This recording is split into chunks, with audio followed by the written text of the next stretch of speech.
Paul, apôtre du Christ Jésus par la volonté de Dieu, à ceux qui sont sanctifiés et habitent Éphèse, eux qui croient au Christ Jésus. À vous la grâce et la paix de la part de Dieu notre Père et du Seigneur Jésus-Christ. Béni soit Dieu, le Père de notre Seigneur Jésus-Christ. Il nous a bénis et comblés des bénédictions de l'Esprit au ciel dans le Christ. Il nous a choisis dans le Christ avant la fondation du monde, pour que nous soyons saints, immaculés devant lui, dans l'amour. Il nous a prédestinés à être pour lui des fils adoptifs par Jésus le Christ.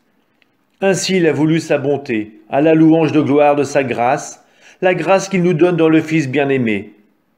En lui, par son sang, nous avons la rédemption, le pardon de nos fautes. C'est la richesse de la grâce que Dieu a fait déborder jusqu'à nous, en toute sagesse et intelligence. Il nous dévoile ainsi le mystère de sa volonté, selon que sa bonté l'avait prévu dans le Christ. Pour mener les temps à leur plénitude, récapituler toutes choses dans le Christ, celles du ciel et celles de la terre.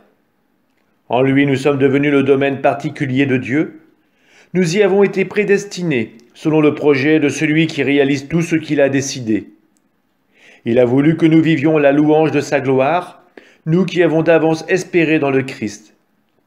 En lui, vous aussi, après avoir écouté la parole de vérité, l'évangile de votre salut, et après y avoir cru, vous avez reçu la marque de l'Esprit Saint.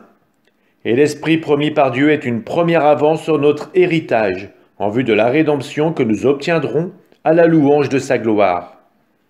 C'est pourquoi moi aussi, ayant entendu parler de la foi que vous avez dans le Seigneur Jésus, et de votre amour pour tous les fidèles, je ne cesse pas de rendre grâce, quand je fais mémoire de vous dans mes prières. Que le Dieu de notre Seigneur Jésus-Christ, le Père dans sa gloire, vous donne un esprit de sagesse qui vous le révèle et vous le fasse vraiment connaître. Qu'il ouvre à sa lumière les yeux de votre cœur, pour que vous sachiez quelle espérance vous ouvre son appel, la gloire sans prix de l'héritage que vous partagez avec les fidèles, et quelle puissance incomparable il déploie pour nous, les croyants. C'est l'énergie, la force, la vigueur qu'il a mise en œuvre dans le Christ quand il l'a ressuscité d'entre les morts et qu'il l'a fait asseoir à sa droite dans les cieux.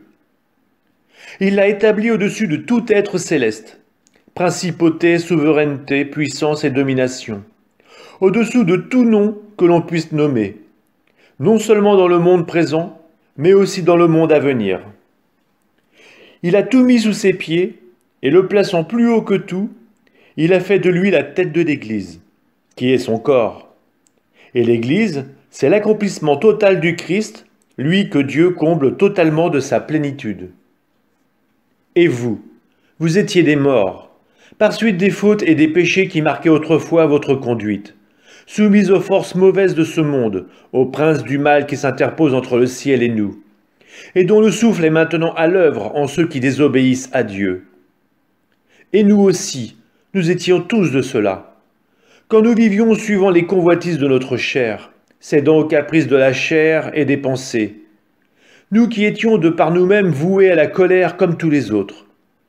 Mais Dieu est riche en miséricorde. À cause du grand amour dont il nous a aimés, nous qui étions des morts par suite de nos fautes, il nous a donné la vie avec le Christ. C'est bien par grâce que vous êtes sauvés.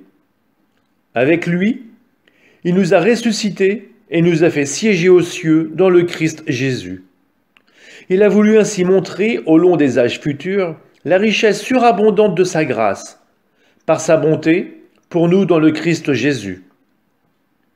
C'est bien par la grâce que vous êtes sauvés, et par le moyen de la foi. Cela ne vient pas de vous, c'est le don de Dieu. Cela ne vient pas des actes. Personne ne peut en tirer orgueil. C'est Dieu qui nous a fait. Il nous a créés dans le Christ Jésus en vue de la réalisation d'œuvres bonnes qu'il a préparées d'avance pour que nous les pratiquions. Vous qui autrefois étiez païens, traités de non-circoncis par ceux qui se disent circoncis, à cause d'une opération pratiquée dans la chair, souvenez-vous donc qu'en ce temps-là, vous n'aviez pas le Christ. Vous n'aviez pas droit de cité avec Israël. Vous étiez étrangers aux alliances et à la promesse. Vous n'aviez pas d'espérance, et dans le monde, vous étiez sans Dieu. Mais maintenant, dans le Christ Jésus, vous qui autrefois étiez loin, vous êtes devenus proches par le sang du Christ. C'est lui le Christ qui est notre paix. Des deux, le juif et le païen, il a fait une seule réalité. Par sa chair crucifiée, il a détruit ce qui les séparait, le mur de la haine.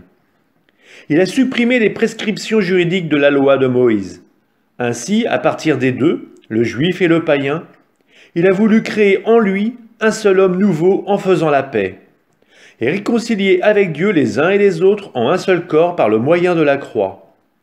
En sa personne, il a tué la haine. Il est venu annoncer la bonne nouvelle de la paix pour vous qui étiez loin, la paix pour ceux qui étaient proches. Par lui, en effet, les uns et les autres, nous avons dans un seul esprit accès auprès du Père. Ainsi donc, vous n'êtes plus des étrangers ni des gens de passage, vous êtes concitoyens des saints, vous êtes membres de la famille de Dieu. Car vous avez été intégrés dans la construction qui a pour fondation les apôtres et les prophètes. Et la pierre angulaire, c'est le Christ Jésus lui-même. En lui, toute la construction s'élève harmonieusement pour devenir un temple saint dans le Seigneur. En lui, vous êtes, vous aussi, les éléments d'une même construction pour devenir une demeure de Dieu par l'Esprit Saint. Moi, Paul, qui suis en prison à cause du Christ Jésus, je le suis pour vous qui venez des nations païennes.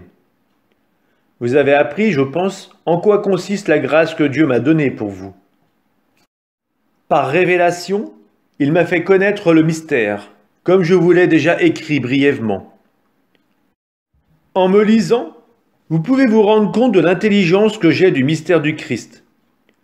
Ce mystère n'avait pas été porté à la connaissance des hommes des générations passées, comme il a été révélé maintenant à ses saints apôtres et aux prophètes, dans l'Esprit. Ce mystère, c'est que toutes les nations sont associées au même héritage, au même corps, au partage de la même promesse, dans le Christ Jésus, par l'annonce de l'Évangile. De cet Évangile, je suis devenu ministre par le don de la grâce que Dieu m'a accordée par l'énergie de sa puissance. À moi qui suis vraiment le plus petit de tous les fidèles, la grâce a été donnée d'annoncer aux nations l'insondable richesse du Christ et de mettre en lumière pour tous le contenu du mystère qui était caché depuis toujours en Dieu, le Créateur de toutes choses. Ainsi, désormais, les puissances célestes elles-mêmes connaissent, grâce à l'Église, les multiples aspects de la sagesse de Dieu. C'est le projet éternel que Dieu a réalisé dans le Christ Jésus notre Seigneur. Et notre foi au Christ nous donne l'assurance nécessaire pour accéder auprès de Dieu en toute confiance. Aussi je vous demande de ne pas vous décourager devant les épreuves que j'endure pour vous. Elles sont votre gloire. C'est pourquoi je tombe à genoux devant le Père, de qui toute paternité au ciel et sur la terre tient son nom. Lui qui est si riche en gloire, qu'il vous donne la puissance de son esprit, pour que se fortifie en vous l'homme intérieur. Que le Christ habite en vos cœurs par la foi. Restez enracinés dans l'amour, établis dans l'amour. Ainsi vous serez capables de comprendre avec tous les fidèles quelle est la largeur, la longueur, la hauteur, la profondeur. Vous connaîtrez ce qui dépasse toute connaissance, l'amour du Christ. Alors vous serez comblés jusqu'à entrer dans toute la plénitude de Dieu. À celui qui peut réaliser, par la puissance qu'il met en œuvre en nous, infiniment plus que nous ne pouvons demander ou même concevoir, gloire à lui dans l'Église et dans le Christ Jésus, pour toutes les générations dans les siècles et les siècles. Amen. Moi qui suis en prison à cause du Seigneur, je vous exhorte donc à vous conduire d'une manière digne de votre vocation. Ayez beaucoup d'humilité, de douceur et de patience. Supportez-vous les uns les autres avec amour. Ayez soin de garder l'unité dans l'esprit par le lien de la paix. Comme votre vocation vous a tous appelés à une seule espérance, de même il y a un seul corps et un seul esprit. Il y a un seul Seigneur, une seule foi, un seul baptême, un seul Dieu et Père de tous, au-dessus de tous, par tous et en tous. À chacun d'entre nous, la grâce a été donnée selon la mesure du don fait par le Christ. C'est pourquoi l'Écriture dit : « Il est monté sur la hauteur, il a capturé des captifs, et il a fait des dons aux hommes. Que veut dire il est monté? Cela veut dire qu'il était d'abord descendu dans les régions inférieures de la terre. Et celui qui était descendu est le même qui est monté au-dessus de tous les cieux pour remplir l'univers. Et les dons qu'il a faits, ce sont les apôtres, et aussi les prophètes, les évangélisateurs, les pasteurs et ceux qui enseignent. De cette manière, les fidèles sont organisés pour que les tâches du ministère soient accomplies et que se construise le corps du Christ, jusqu'à ce que nous parvenions tous ensemble à l'unité dans la foi et la pleine connaissance du Fils de Dieu, à l'état de l'homme parfait, à la stature du Christ dans sa plénitude. Alors nous ne serons plus comme des petits enfants, nous laissant secouer et mener à la dérive par tous les courants d'idées, au gré des hommes qui emploient la ruse pour nous entraîner dans l'erreur. Au contraire, en vivant dans la vérité de l'amour, nous grandirons pour nous élever en tout jusqu'à celui qui est la tête, le Christ. Et par lui, dans l'harmonie et la cohésion, tout le corps poursuit sa croissance, grâce aux articulations qui le maintiennent, selon l'énergie qui est à la mesure de chaque membre. Ainsi le corps se construit dans l'amour. Je vous le dis, j'en témoigne dans le Seigneur. Vous ne devez plus vous conduire comme les païens qui se laissent guider par le néant de leurs pensées. Ils ont l'intelligence remplie de ténèbres. Ils sont étrangers à la vie de Dieu, à cause de l'ignorance qui est en eux, à cause de l'endurcissement de leur cœur. Ayant perdu le sens moral, ils se sont livrés à la débauche au point de s'adonner sans retenue à toutes sortes d'impuretés. Mais vous, ce n'est pas ainsi que l'on vous a appris à connaître le Christ. Si du moins l'annonce et l'enseignement que vous avez reçus à son sujet s'accordent à la vérité qui est en Jésus, il s'agit de vous défaire de votre conduite d'autrefois, c'est-à-dire de l'homme ancien corrompu par les convoitises qui l'entraînent dans l'erreur. Laissez-vous renouveler par la transformation spirituelle de votre pensée. Revêtez-vous de l'homme nouveau, créé selon Dieu, dans la justice et la sainteté conformes à la vérité. Débarrassez-vous donc du mensonge et dites la vérité, chacun à son prochain, parce que nous sommes membres les uns des autres. Si vous êtes en colère, ne tombez pas dans le péché. Que le soleil ne se couche pas sur votre colère.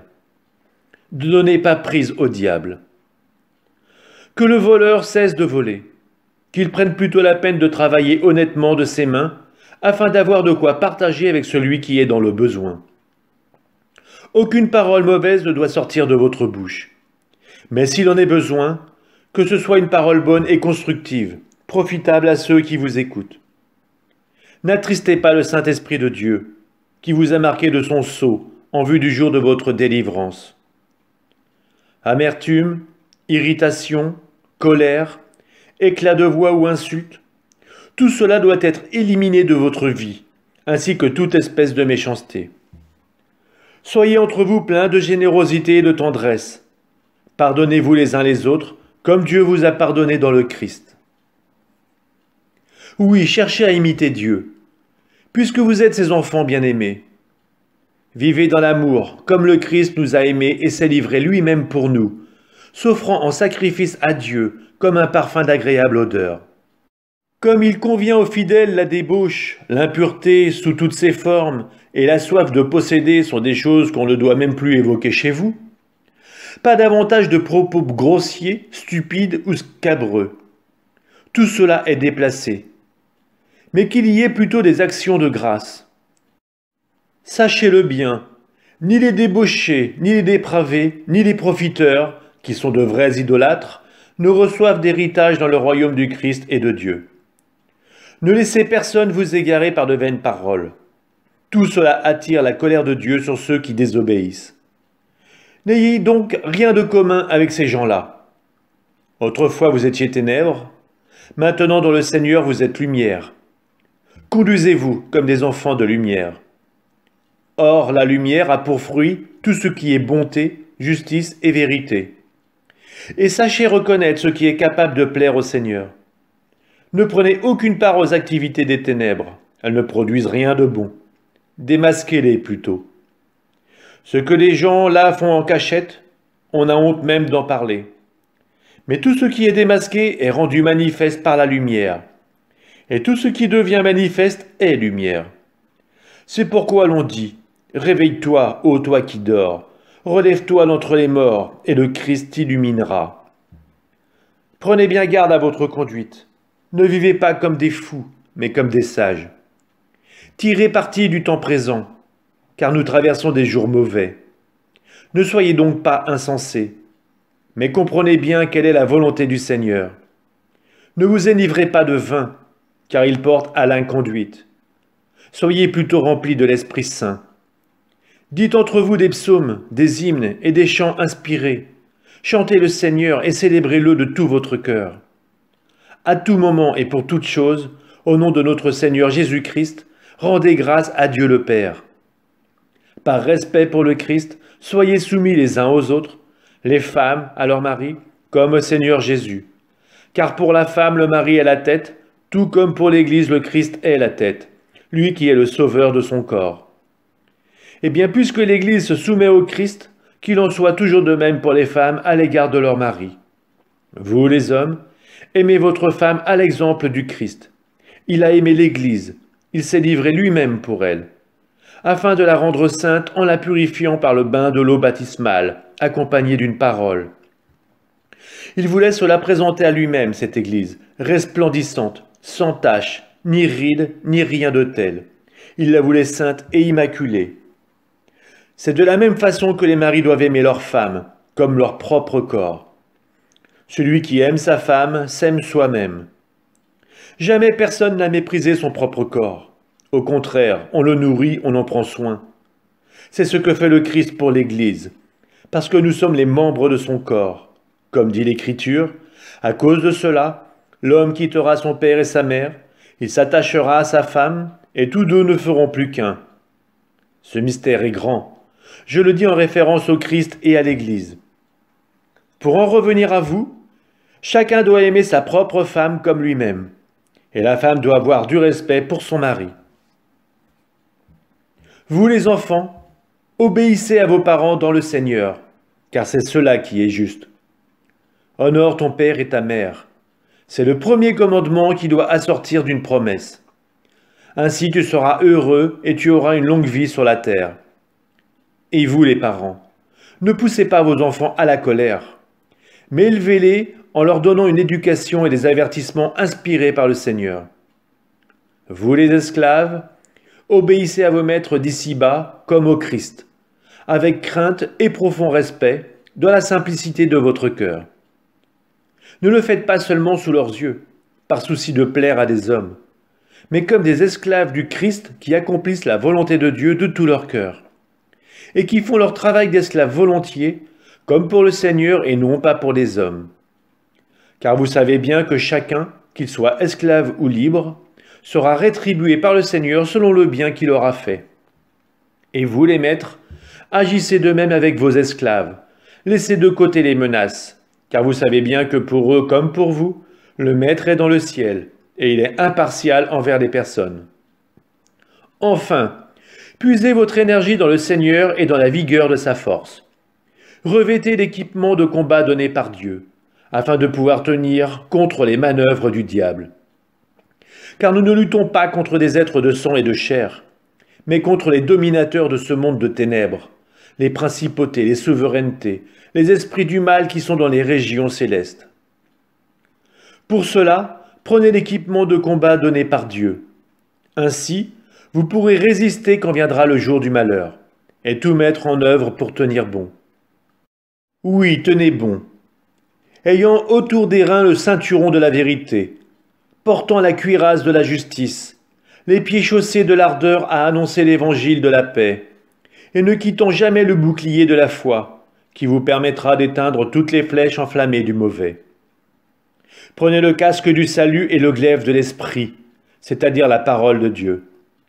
En toutes circonstances, que l'Esprit vous donne de prier et de supplier.